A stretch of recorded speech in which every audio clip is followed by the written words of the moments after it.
खबरों की नई पहचान।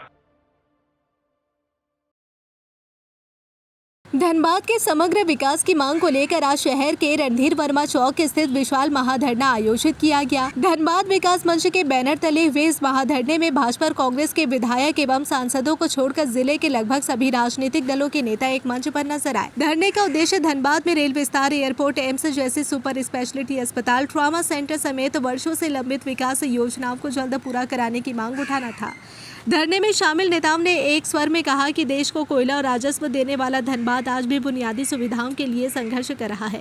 सभी वक्ताओं ने केंद्र और राज्य सरकार से धनबाद के समग्र विकास को प्राथमिकता देने की मांग की और कहा कि अब राजनीतिक मतभेदों से ऊपर उठकर जिले के विकास के लिए सामूहिक लड़ाई लड़ी जाएगी।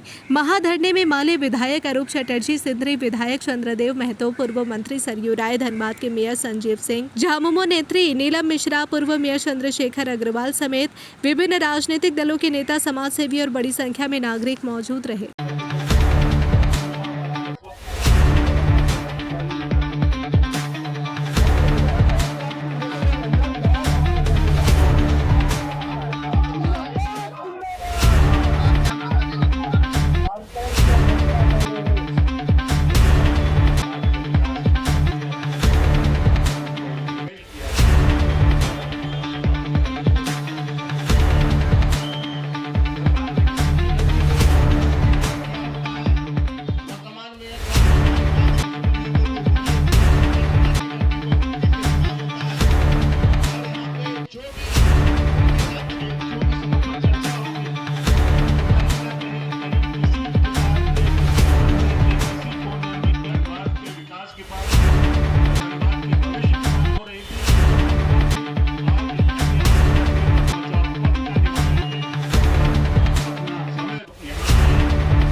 देखिए, धनबाद के विकास के लिए सबसे पहले तो धनबाद विकास मंच को धन्यवाद देते हैं कि एक ऐसा ये कार्यक्रम किया गया कि धनबाद के जो विकास में जो इच्छा रखता है वो लोग यहाँ उपस्थित हुए। और ये सबसे बड़ी बात है क्योंकि कोई भी काम बिना प्लानिंग के नहीं होता है, बिना सहयोग के नहीं होता है। तो ये सबसे बड़ा एक मंच है और इस मंच के परवीन जी को और उनकी पूरी टीम को मैं धन्यवाद देता हूँ कि एक व्यवस्था किया है जो एक मंच पर लाया।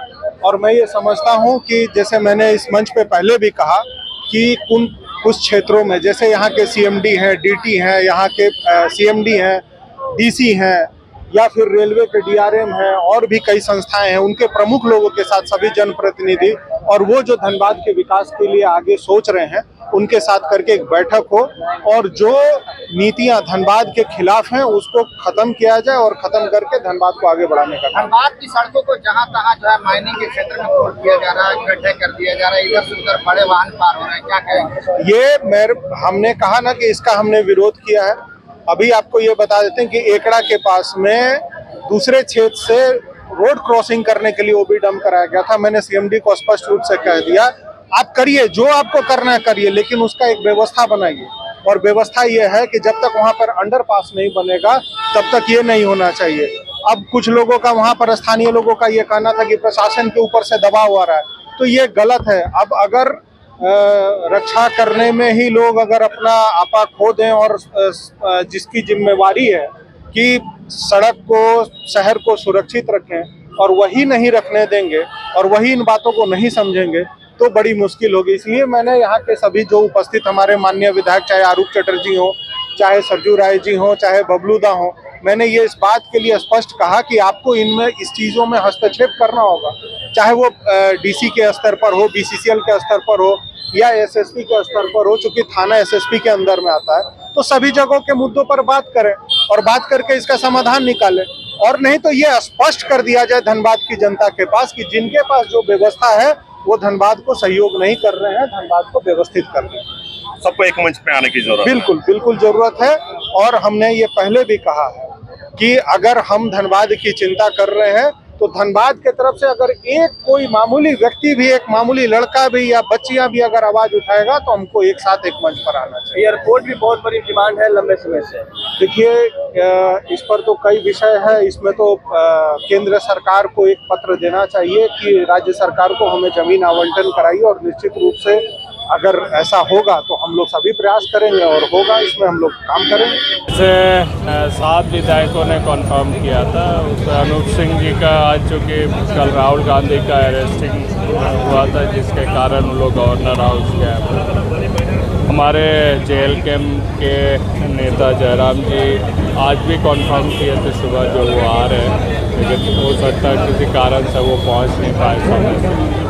बाकी राज सिन्हा जी अभी बाहर है और भाजपा ने अप्रत्याशित रूप से सुबह 9 बजे से आज मीटिंग रखी है खास करके, तो उसी कारण से रागिनी सिंह जी नहीं आ सके। तो सबकी अपनी अपनी व्यक्तिगत समस्या के कारण नहीं आ सके, लेकिन जब ट्रेन चलती है तो उसमें पैसेंजर को चढ़ना होगा, नहीं तो ट्रेन आगे बढ़ जाएगी, पैसेंजर छूट जाएंगे। तो जब विकास की गति तेज होगी, जब इसकी आवाज़ और बुलंदी होगी, तब समझते सबको मंच पे आना होगा, भाजपा हो या कांग्रेस। लेकिन विकास की गाथा तो आप ही लोग नहीं लिखेंगे सर। आप लोग को जनता वोट देती है ताकि आप अपने क्षेत्र का विकास करें, अपने शहर का विकास करें। सारे मांगों को लेकर हम लोग एकताबद्ध होकर प्रयास करेंगे और ये वादा करते हैं जो ये सिर्फ मांगे पर्चा में नहीं लिखी गई है, ये इसको हम लोग व्यक्तिगत तौर पर देख कर कई मांगे जो थी केंद्र सरकार से जुड़ी हुई मांगे रही, लेकिन खुद सांसद ही यहाँ पे आप लोगों ने आमंत्रित भी किया था, सांसद ही नहीं पहुँचे यहाँ पे। देखिए, देश में एकमात्र सांसद नहीं है, और भी सांसद मुद्दों को सांसद में भी उठाएंगे, केंद्र सरकार के पास भी रखी जाएगी। अगर यहाँ के सांसद हम लोगों को सपोर्ट नहीं करते हैं तो कोई और सांसद देश के सपोर्ट करेंगे, लेकिन मुद्दे जो हैं वो यहाँ पर विकास होगी, धनबाद में विकास होगी। सर, अक्सर BCL पर ये आरोप लगता है कि कोयलांचल को अगर किसने विनाश किया सबसे ज़्यादा तो वो है BCCL, लेकिन BCCL कहता है कि अगर विकास चाहते हैं तो विनाश तो होगा ही। क्या कहेंगे?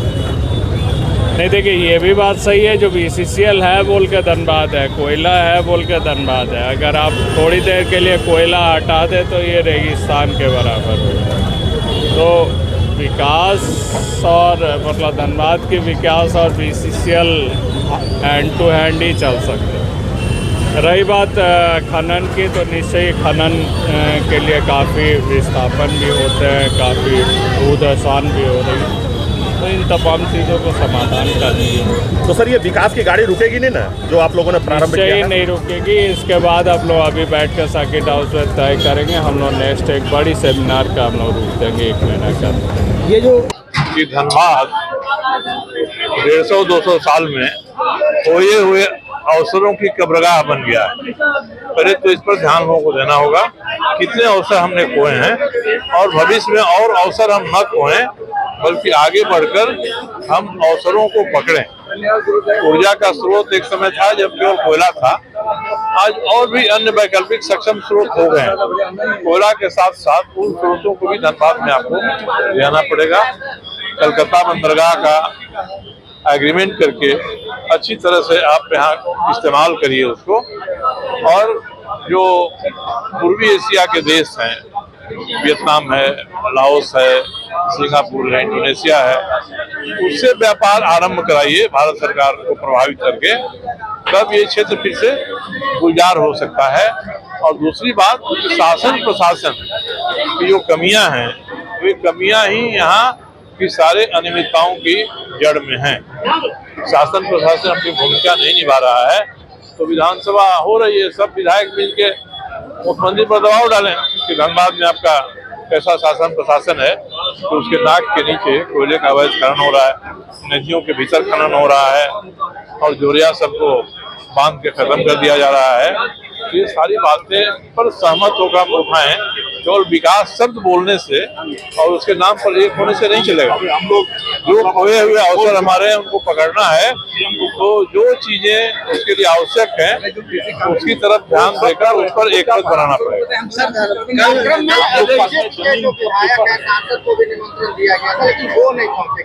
अब इसके बारे में मुनासिब मुझे कुछ कहना नहीं होगा, आरोप जी बताएंगे कि उन्होंने कैसे बुलाया था। क्या कहना है कि कल रात में जेपीएससी के कार्यालय में छापेमारी हुई, छापेमारी पर गड़बड़ी हुई थी, उसकी अब जांच सही तरीके से हो पाएगी?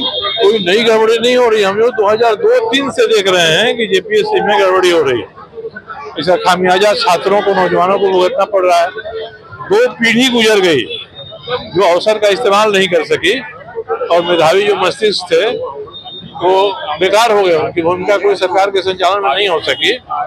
तो ये जेपीएससी की जो सड़ांध है, वह सड़ांध अगर खत्म हो जाए तो इसके लिए जो एजेंसियां जांच कर रही हैं उनके पीछे सरकार को अपनी शक्ति बल लगाना पड़ेगा।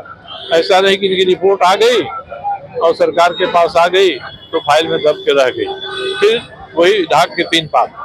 सबसे बड़ी मुश्किल है, नहीं करना चाहिए, फिर भी मैंने कहा कि विधानसभा का स्तर दिन पर दिन यहाँ गिरते जा रहा है। अच्छे सवाल हम उठाते हैं, गलत उत्तर आता है, और पहले गलत उत्तर देने के बाद 100 बार कोई सोचता था अफसर। आज धड़ल्ले से गलत उत्तर भेज रहे हैं, कोई कार्रवाई नहीं हो रही है। यहाँ के ही डीसी पर हमने प्रिविलेज मोशन डाला हुआ है। प्रिविलेज मोशन बहुत धीरे धीरे आगे बढ़ रहा है। मैं चाहता हूँ कि तेजी से बढ़े। इस सवाल को मैं फिर उठाऊंगा विधानसभा में। तो ये है, और एक मैं प्रयास कर रहा हूँ कि हाईकोर्ट में एक PIL डाला जाए, जो जिस तरह से यहाँ अवैध खनन हो रहा है और अवैध खनन से जो नुकसान हो रहा है यहाँ के लोगों को, उसके बारे में।